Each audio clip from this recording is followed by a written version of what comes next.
ठीक है, सही हो गया। अच्छा, इसी तरह से दूसरा जो था लुकर स्टूडियो, वो भी लॉगिन हो गया था। जी। हाँ जी, वो तो हो गया था। अच्छा, चलें, ग्रेट हो गया। अब स्क्रीन शेयरिंग स्टॉप करें, अगर किसी और का कोई प्रॉब्लम है तो बता दें, अदरवाइज इसको फिर कंटिन्यू करते हैं आगे। कोई सवाल, कोई मसला जो कल के दिन में आया हो। ओके। अच्छा, कल हमने ये किया था कि इस तरह की एक गूगल शीट बनाई थी, और आज हम इस तरह का एक डैशबोर्ड बनाएंगे। ये बेसिकली लुकर स्टूडियो के अंदर रिपोर्ट बनती है। लुकर स्टूडियो है क्या, सबसे पहले ये समझना बहुत जरूरी है। लुकर स्टूडियो जो है ना, ये बेसिकली एक विजुअलाइजेशन टूल है। विजुअलाइजेशन क्या कहते हैं, जिसके ऊपर आप कुछ नंबर्स को खूबसूरत तरीके से दिखा सकें, ग्राफ में दिखा सकें, मैप में दिखा सकें, या आप इवन नंबर्स की सूरत में दिखा सकें, कुछ कंपैरिजन बना सकें, कुछ ट्रेंड लाइंस बना सकें, और बहुत आसान तरीके से बना सकें, उसको हम विजुअलाइजेशन टूल कहते हैं। वो ये बहुत सारे हैं, जैसे पावर बीआई भी है, लुकर स्टूडियो भी है, क्लिक सेंस है, टेब्लो है। तो उन में से जो हमने चूज किया, वो सबसे आसान वाला चूज किया, जो कि लुकर स्टूडियो है। डेफिनेटली जब आप ये सीख जाएंगे तो आप बाकियों की तरफ भी जाएंगे। अब जब यहां तक तो आप लोग पहुंच गए कल के दिन में, अब आगे चलना है हमने। आगे कैसे चलेंगे? अब ब्लैंक रिपोर्ट पे क्लिक करें। अब जैसे आप ब्लैंक रिपोर्ट पे क्लिक करते हैं तो यहां से आपके पास एक data sources, connect to data आ जाता है। उसमें दो ऑप्शन है, कनेक्ट टू डेटा है और माई डेटा सोर्सेज है। ये माई डेटा सोर्सेज वो हैं जो कि मैंने डिफरेंट रिपोर्ट्स के साथ लिंक किए हुए हैं। ये कनेक्ट टू डेटा वो है जो कि अभी तक कोई भी कनेक्टर हम यूज कर सकते हैं। 23 कनेक्टर्स गूगल के हैं, और जो पार्टनर्स कनेक्टर हैं वो 805 हैं। पार्टनर्स का मतलब ये है कि वो ऑर्गेनाइजेशंस जो डेटा के ऊपर सॉल्यूशंस दे रही हैं, उनका डेटा आप यहाँ से एक्सेस कर सकते हैं। बहुत सारे ऐसे हैं जो कि बड़ा रैपिडली आप यूज करेंगे। जैसे कॉल रेल का आपको काम मिल सकता है। Call rail basically helpline calls हैं। फेसबुक एड्स का आपको काम मिल सकता है, यूट्यूब का मिल सकता है, ये गूगल एड्स है, लिंक्डइन एड्स हैं। तो ये सारी चीजें आप यहाँ पे एनालाइज कर सकते हैं। आपने जो भी डेटा सोर्स कनेक्ट करना है, उसको यहाँ से सर्च कर लें। अभी हमने कल के दिन में गूगल शीट के अंदर डेटा स्टोर किया था, तो मैं गूगल शीट सर्च करता हूँ। गूगल शीट्स, ये मेरे पास गूगल शीट्स आ गया। जैसे ही मैंने इस पर क्लिक किया तो मेरे पास वो सारी की सारी गूगल शीट्स आ जाएंगी, जो कि मेरे सिस्टम में बनी हुई हैं। अब मेरे सिस्टम में जो गूगल शीट हमने कल बनाई थी, वो कहाँ पे है, वो मुझे यहाँ पे नजर नहीं आ रही। मैं शो मोर आइटम पे जाके देखूं तो बहुत सारी हैं। अब मेरे लिए बहुत मुश्किल है इसमें से एक एक को जाके देखना। तो मुझे गूगल शीट का नाम याद होना चाहिए, वो मैं यहाँ पे जाके सर्च कर लूंगा। क्या नाम था जी इसका आपके पास, अ, अभी जो हमने ओपन किया था? मैनेजमेंट स्टोर या क्या था? Not sample super store, store management. Sir, global superstore. Global super store, अच्छा। तो हम ग्लोबल सुपर स्टोर को यहाँ पे सर्च करते हैं। अब ग्लोबल सुपर स्टोर वो ये कह रहा है कि मेरे इस डेटा के अंदर नहीं है। इस इट मीन्स कि मुझे ग्लोबल सुपर स्टोर को पहले अपनी इस ड्राइव के अंदर लाना पड़ेगा। मे बी कल मैंने दूसरा अकाउंट यूज किया और उसके अंदर हो गूगल ड्राइव।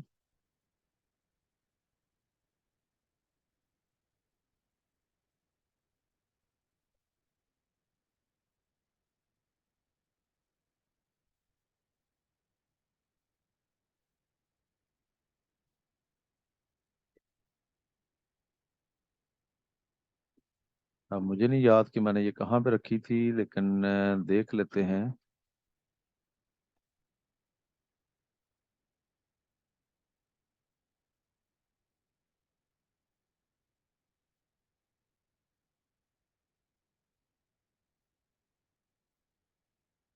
एक सेकंड दीजिएगा।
ये हमारा ग्लोबल सुपर स्टोर का डेटा है, इसको डॉक्यूमेंट में सेव कर रहा हूँ। और डॉक्यूमेंट्स से जाके इसको पहले अनजिप करेंगे, राइट क्लिक और एक्सट्रैक्ट ऑल। उसके बाद यही डेटा मैं लोड करूँगा गूगल ड्राइव में, डॉक्यूमेंट्स, और उसके बाद मेरे पास आ जाएगा ग्लोबल सुपर स्टोर। अब यहाँ से ये डेटा मैंने C S sorry Google sheet में कन्वर्ट करना है। ज़रा ये अपलोड हो जाए तो फिर उसके बाद करते हैं इसे। ओपन कर लिया इसे, ओपन विद गूगल शीट्स। अब जब मैं इसको गूगल शीट में कन्वर्ट करूंगा तो फिर ये डेटा मेरे पास यहाँ पर भी डिस्प्ले हो जाएगा।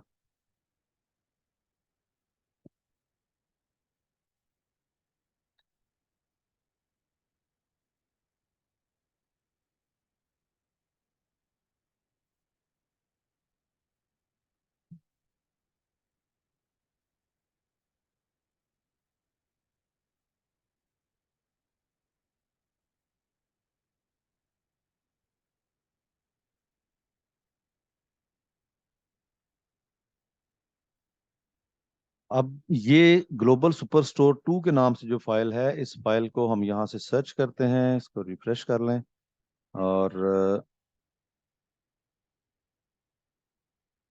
Cancel Google sheets. उप्स,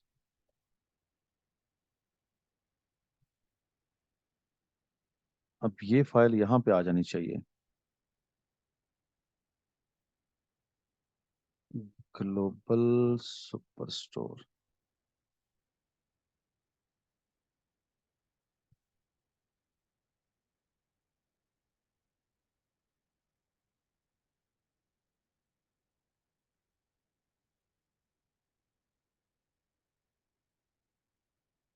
गूगल शीट्स, ये आ गई ग्लोबल सुपर स्टोर 2 के नाम से। जब मैं इस पे क्लिक करता हूँ तो इसके अंदर जितने भी टैब्स होंगे वो सारे इधर आ जाएंगे। जैसे अगर हम यहाँ पे जाएं तो हमारे पास सिर्फ एक टैब आ रहा है जिसका नाम है ग्लोबल सुपर स्टोर 2। और यही टैब हम इसमें गेट कर लेंगे। अब देखें यहाँ पर 3 ऑप्शन आ रहे हैं, use first row as headers, तो ये हमारा बाय डिफॉल्ट चेक है। अगर हम इसको अनचेक करेंगे तो ये जो फर्स्ट रो है इसको एज अ हेडर्स रीड नहीं करेगा ये। दूसरा क्या है जी इसमें, दूसरा है,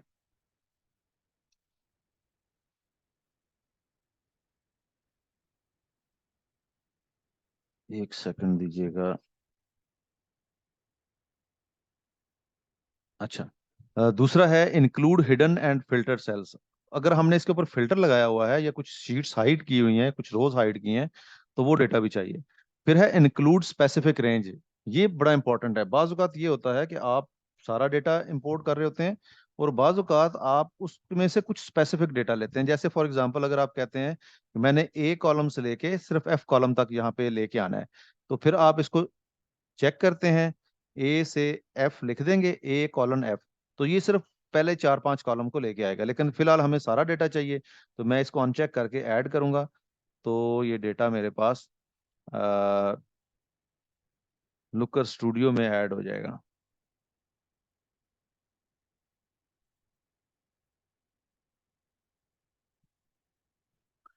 अब जब ऐड हो गया तो ये व्यू कुछ इस तरह से आ गया। बाय डिफॉल्ट उसने एक टेबल बना दिया, अनटाइटल्ड रिपोर्ट थी, तो मैं इसका नाम रख देता हूँ ग्लोबल सुपर स्टोर।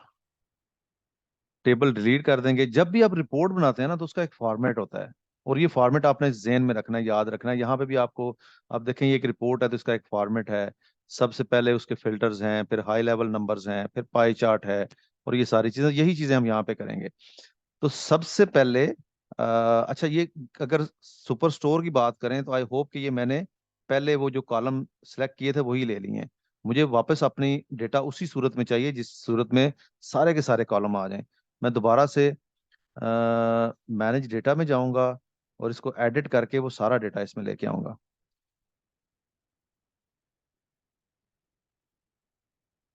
इसको डिलीट कर दें, इंक्लूड को खत्म कर दें और रिकनेक्ट कर दें। जैसे रिकनेक्ट करेंगे तो ये तमाम कॉलम जो नए आए हैं ये आपके पास शो हो जाएंगे एडिशनल कॉलम के तौर पे।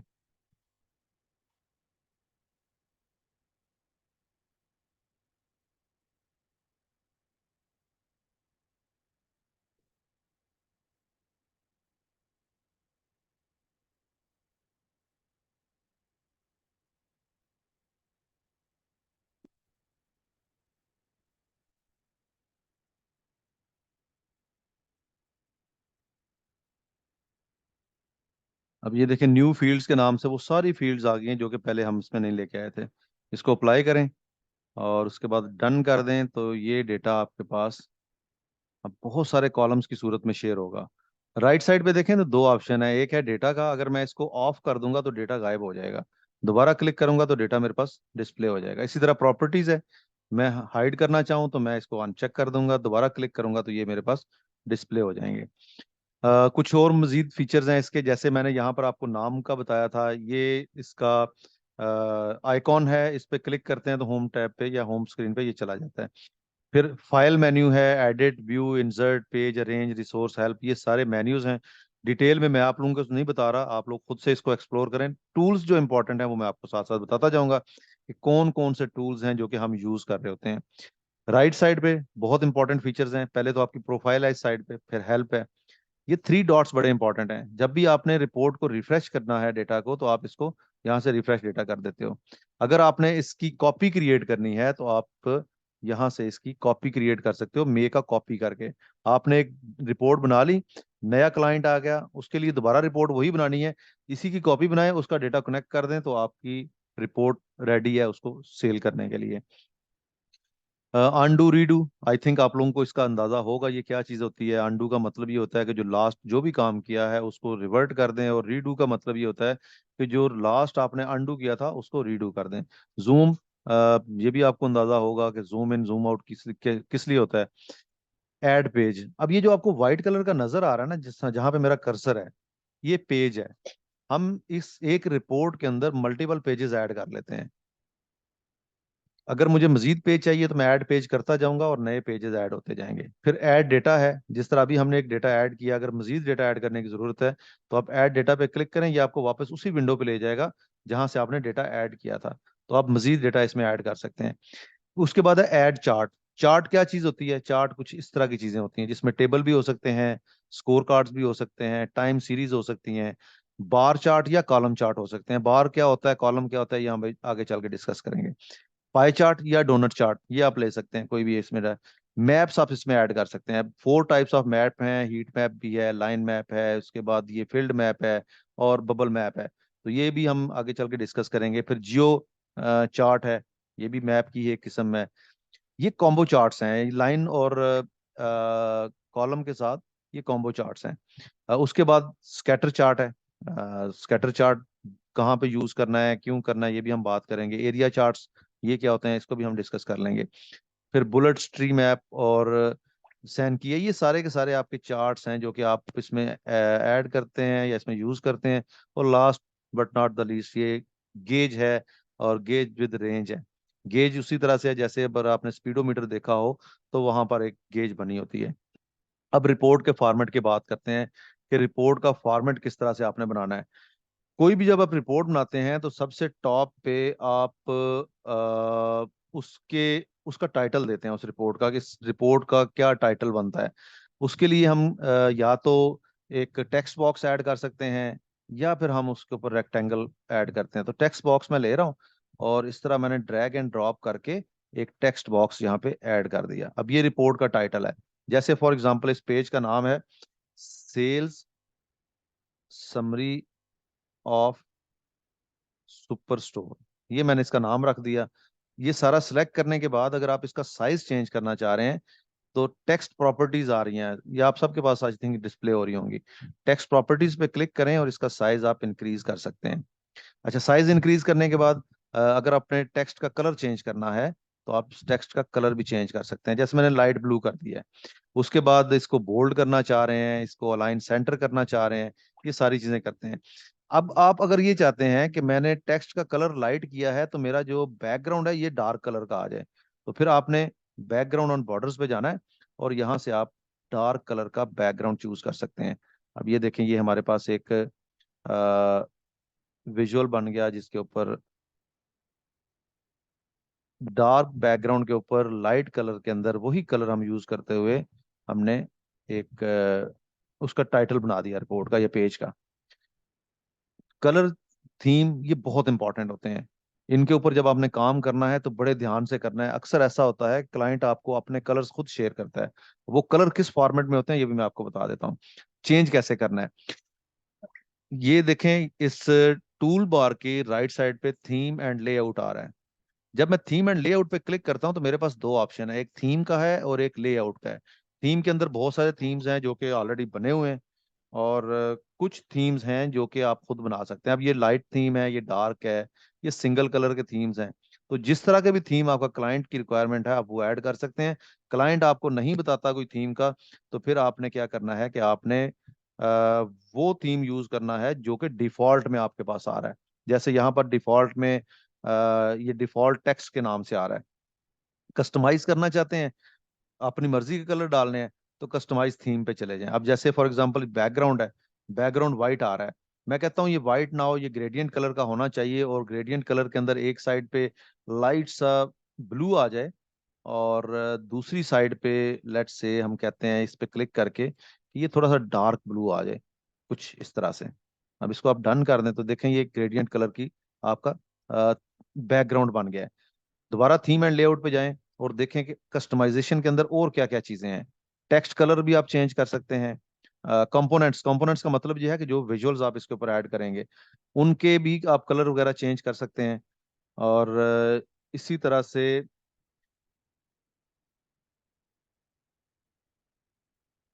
आप जो है वो बॉर्डर के कलर चेंज कर सकते हैं। बॉर्डर के शेडोज अगर आपने ऐड करना है तो वो यस कर देंगे तो हर एक के ऊपर ऑटोमेटिकली शेडो जाता रहेगा। इस तरह टेक्स्ट बॉक्सेस के स्टाइल हैं, जो चार्ट के पैलेट्स हैं उनके कलर आप चेंज कर सकते हैं। तो ये सारी की सारी चेंजेस आप यहाँ से कस्टमाइज थीम से कर सकते हैं। उसके बाद दूसरी चीज थी लेआउट। अगर आप समझते हैं या आपका क्लाइंट ये समझता है कि जो पेज आपने ऐड किया, इस पेज का साइज विड्थ या हाइट कम है और इसको ज्यादा करना है, तो फिर आप क्या करते हैं, लेआउट में जाते हैं और यहाँ से ये देखें विड्थ और हाइट आ रही है। हाइट इसकी 900 पिक्सल है, विड्थ इसकी 1200 पिक्सल है। मैं विड्थ कर देता हूँ 1500 और हाइट इसकी मैं लेट से कर देता हूँ 3000। अब ये देखें वही पेज है, उसकी हाइट भी बढ़ गई है और उसकी विड्थ भी बढ़ गई है। इसको हम थोड़ा सा कुछ यूं कर लेते हैं। यहां तक तो था पेज किस तरह से हमने बनाना है, उसको हमने मॉडिफाई कैसे करना है। अब जरा एक दफा इसको अ, समझने की कोशिश करें और मेरे साथ डिस्कस कर लें। अगर कोई पॉइंट आपको समझ नहीं आया तो उसके बाद फिर आगे चलते हैं। सर ये जो आपने शीट ऐड की है एक दफा फिर से बता दीजिए, जो कॉलम आपने राइट साइड पे बनाए हैं ना, ये नहीं समझ आई। जो कॉलम मैंने ये राइट साइड पे बनाए हैं, देखें, जी सर। आपने रिसोर्सेज पे क्लिक किया, मैनेज डेटा सोर्सेज में गए, यहां से जाके आप ऐड कर सकते हैं डेटा सोर्स। जब आप एक दफा रिपोर्ट बना चुके हैं, जब आप पहली दफा आ रहे हैं तो फिर ये ऑटोमेटिकली आपके पास ये वाली विंडो आ जाएगी। यहां से आपने गूगल शीट्स पे क्लिक करना है और आप ये ऑल आइटम में जाएं, और इसमें आपके पास ये ग्लोबल सुपर स्टोर का डेटा आ रहा होगा। इसको सिलेक्ट करें, उसके बाद इसकी ये शीट आ रही है, इसको सिलेक्ट करें और ऐड कर दें। अब जैसे ही ऐड करते हैं तो ये राइट साइड के कॉलम ऑटोमेटिकली आपके पास इस तरह से डिस्प्ले हो जाएंगे।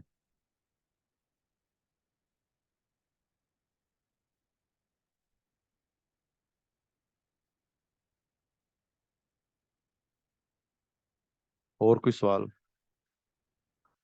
सर आप एक्चुअल में साथ साथ नोट कर रहे होते हैं ना, मैं नोट आपने कर रही सिर्फ होती हूँ नोट तो इस करना है, वजह से। हाँ आपने सिर्फ नोट करना है, आपने प्रैक्टिस नहीं साथ करनी। प्रैक्टिस के लिए वीडियो आपको मिलेगी, आप उस पर कर लीजिएगा, जी क्योंकि वो ठीक फिर, सर, इसी हाँ फिर जी आपकी जी स्पीड्स भी नोट कर स्लो रही हो थी ना, जाएगी। इसी वजह से वो आप तेजी तेजी से बता रहे थे, इसलिए वो नहीं ठीक से समझ आई। अच्छा अच्छा, चलें ठीक है। अब अच्छा, अब ये चीज़ तो हो गई कि हमने डेटा कैसे लिया, उसका जो फॉर्मेट है वो कैसे बनाया। अब चलते हैं नेक्स्ट चीज की तरफ। अच्छा, नेक्स्ट हमारा है कि हमने अब इसके ऊपर ग्राफ कैसे बनाने हैं। अब ये डेटा तो सारा आ गया, इस डेटा में अगर आप गौर करें ना तो यहाँ पर कुछ कॉलम है जिनके साथ ABC लिखा हुआ है। नजर आ रहा है ये ABC लिखा हुआ आप सबको? जी सर आ रहा है। ये इसके साथ क्या लिखा हुआ है जिसके ऊपर मेरा कर्सर है? सर कंट्री के साथ वर्ड का निशान है। इसका मतलब ये है कि ग्लोबल। ये एड्रेस है। इसको हम जियो के तौर पे यूज कर सकते हैं, मैप में यूज कर सकते हैं। ये है एक डिस्काउंट का कॉलम जिसके साथ 1 2 3 लिखा हुआ है।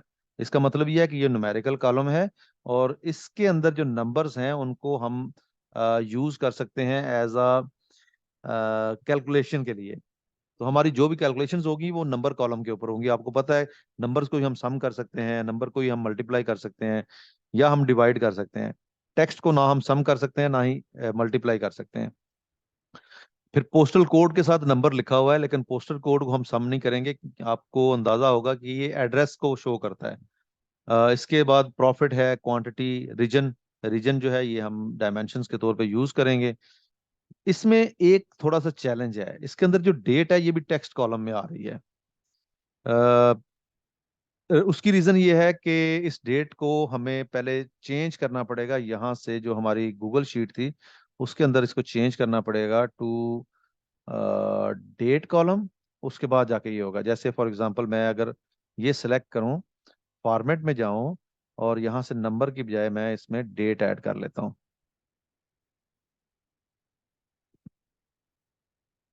अब भी जब मैंने नंबर डेट किया तो ये कुछ सेल ऐसे हैं जिनके अंदर डेट का फॉर्मेट ठीक नहीं था, उसको उसने डेट में कन्वर्ट नहीं किया, बाकी उसने जो थे वो डेट में कन्वर्ट कर दिए। अब इनको कैसे करना है ये आप फार्मूले के जरिए कर सकते हैं, या आप इसके ऊपर एक फिल्टर लगाएं गूगल शीट के ऊपर, और इनको यहाँ से आप सिलेक्ट करके कर लें। अब चूंकि हम गूगल शीट के ऊपर ज़्यादा टाइम नहीं वेस्ट कर सकते, अदरवाइज लुकर स्टूडियो हमारा रह जाएगा। ये दो तरीके हैं, फार्मूले के जरिए कर सकते हैं आप, या आप यहाँ से ड्रॉप डाउन से कर सकते हैं, लेकिन फॉर द टाइम बीइंग आप इसको एज इट इज लेके चलें। मैं क्लीन करके शीट आपके साथ कल के सेशन में शेयर कर दूंगा। अच्छा, अब विजुअल कैसे ऐड करना है? ये डेटा तो आ गया, मैं कहता हूं कि मुझे चाहिए टोटल सेल्स कितनी हुई है। टोटल सेल्स कैसे मैं निकालूंगा? तो मैं उसके लिए एक ऐड चार्ट करता हूं, और यहां से मैं एक कार्ड ले लेता हूं। ये कार्ड है। अब इस कार्ड में ऑटोमेटिकली डेटा सोर्स भी आ गया है, और उसने बाय डिफॉल्ट रिकॉर्ड काउंट का एक जो ऑप्शन है वो यहाँ पे पिक कर लिया है। मैंने रिकॉर्ड नहीं काउंट करने, वो 51,000 रोज नहीं रिकॉर्ड करनी, मैंने सेल्स देखनी है कितनी सेल्स हुई है। तो मैं इसके ऊपर क्लिक करूंगा, और यहाँ पर मैं टाइप करूंगा सेल्स। अब जैसे ही मैंने सेल्स किया तो इसके साथ देखेंगे सम लिखा हुआ आ गया है, यानी कि उसने ऐड कर दिया है। 12 मिलियन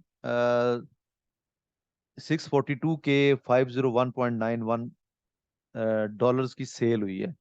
अब ये सेल आप इस तरह से भी शो कर सकते हैं, या इनको कॉम्पैक्ट नंबर में भी शो कर सकते हैं। अब कॉम्पैक्ट नंबर क्या होता है? कॉम्पैक्ट नंबर होता है जहां पर आप मिलियंस में, थाउजेंड्स में, या हंड्रेड्स में नंबर को शो करते हैं। इसी को कैसे कन्वर्ट करना है? स्टाइल में जाएं, और यहां पर देखें एक compact number, primary metric compact number आ रहा है। अब जैसे ही मैंने क्लिक किया तो ये 12.6 मिलियन आ गया है। अब बाकी चीजें इसकी देख लें। डेसिमल ऑटो पे किया हुआ है, मैं कह देता हूं कि डेसिमल 2 चाहिए। 12.64 मिलियन आ गया।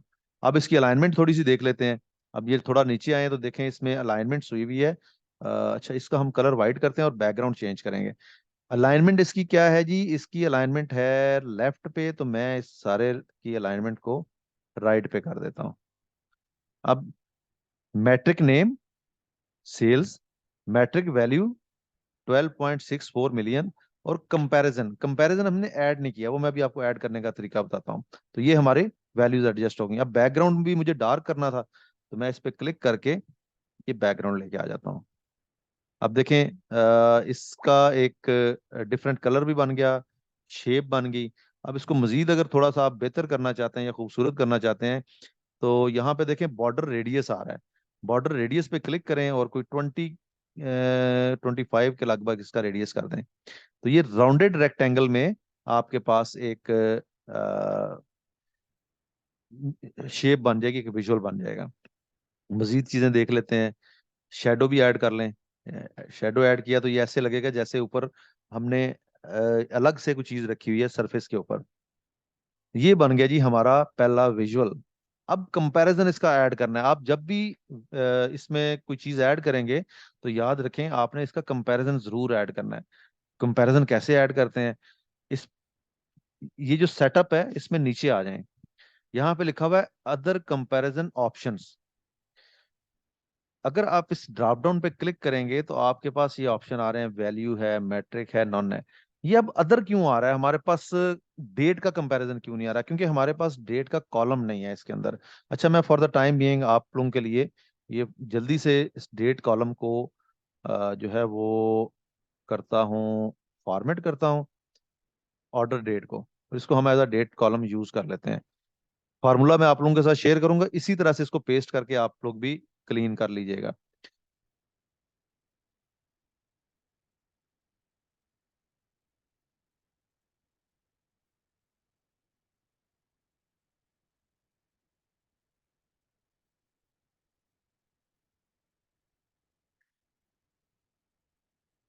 वैसे तो ये सारी चीजें क्लाइंट आपको करके दे रहा होगा, जब आप डेटा क्लीनिंग की बात करेंगे ना उसके साथ लुकर स्टूडियो वाले, तो आपको क्लीन डेटा देगा। अब इसमें एरर आ गया है, तो मैं एरर के केस में भी इसको बता देता हूँ कि क्या करना है। इफ एरर और कॉमा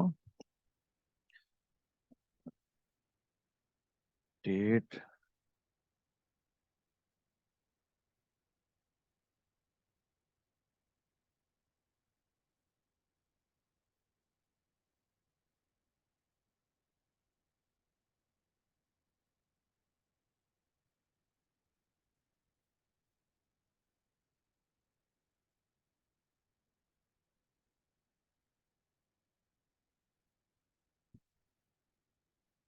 अब ये मेरे पास क्लीन डेट फॉर्मेट में आ गई ऑर्डर डेट, इसको हम वहां पे यूज कर लेते हैं।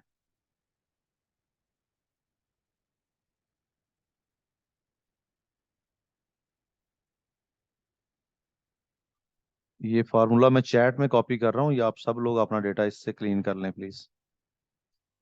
वाई कॉलम में ये डेटा लिखेंगे, फार्मूला लिखेंगे Y2 में, और फिर उसके बाद इसको नीचे तक ड्रैग कर देंगे।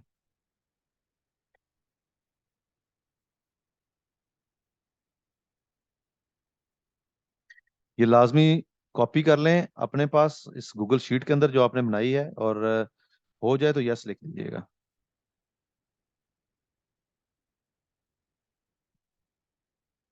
जब आपका ये हो जाए तो उसके बाद आपने क्या करना है कि जो नया कॉलम बनाया, ये सारे का साल कॉलम सेलेक्ट करें, इसको कॉपी करें, और कॉपी करने के बाद वैल्यूज के तौर पे पेस्ट करना है आपने, एज डेटा पेस्ट नहीं करना इसको। सिंपल कंट्रोल V नहीं करना पेस्ट करने के लिए, तो आपका डेटा क्लीन हो जाएगा।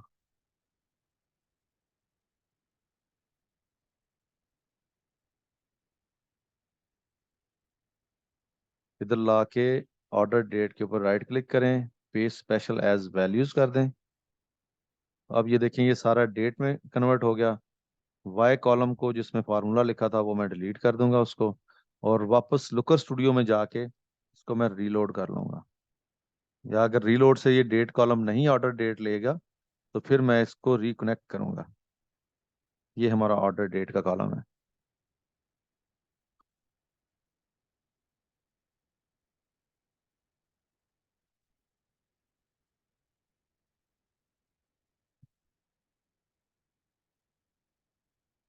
नहीं लिया तो अब मैं, ये देखें एडिट का एक ऑप्शन आ रहा है, एडिट डेटा सोर्स। इस पे क्लिक करता हूँ और एडिट कनेक्शन में जाके सिंपली इसको रिकनेक्ट करूंगा। जब मैं रिकनेक्ट करूंगा तो ये मुझे जो भी चेंजेस मैंने किए हैं वो बता देगा। अब इसको एक डेट का कॉलम नजर आएगा, तो ये मुझे उसका बता देगा कि कौन सा कॉलम, उसका डेटा टाइप चेंज हो गया। डेटा टाइप क्या होता है कि उस कॉलम के अंदर किस तरह का डेटा पड़ा हुआ है, डेट है, नंबर है, या टेक्स्ट है। अब ये देखें, field change field order date, इसको आप अप्लाई कर दें, और उसके बाद इसको डन कर दें, तो आपके पास यहाँ पर एक ऑर्डर डेट के नाम से आ जाएगा। डायमेंशन में भी ये ऑर्डर डेट आप ऐड कर दें, डेट रेंज डायमेंशन में। और उसके बाद आप देखें कि यहाँ पर सेल्स और ऑर्डर डेट, लेकिन अगर आप नीचे जाएंगे तो कंपैरिजन जो है ये अब जरा डिफरेंट तरीके से हो जाएगा। कंपैरिजन हमने क्या करना है कि लास्ट जो हमारी सिलेक्शन है उसके हिसाब से प्रीवियस पीरियड के अंदर क्या नंबर चल रहा था, तो उसके लिए कंपैरिजन डेट रेंज हम करेंगे यहाँ से। जैसे मैंने क्लिक किया तो मेरे पास कैलेंडर आ गया। नन को हटा के प्रीवियस पीरियड करके मैं इसको अप्लाई कर दूंगा। बस इतना मेथड था। अब एक और काम करते हैं, इंसर्ट पे क्लिक करें, और या मे बी आप कंट्रोल पे क्लिक कर सकते हैं। यहाँ से आपने डेट रेंज को पिक करना है, और ये डेट रेंज आपने यहाँ पे इसको लाके ड्रॉप कर देना है। डेट रेंज का भी स्टाइल थोड़ा सा अपडेट कर लीजिएगा। इसका बैकग्राउंड आपने चेंज कर देना है। लेट्स से मैं इसको डार्क करता हूँ।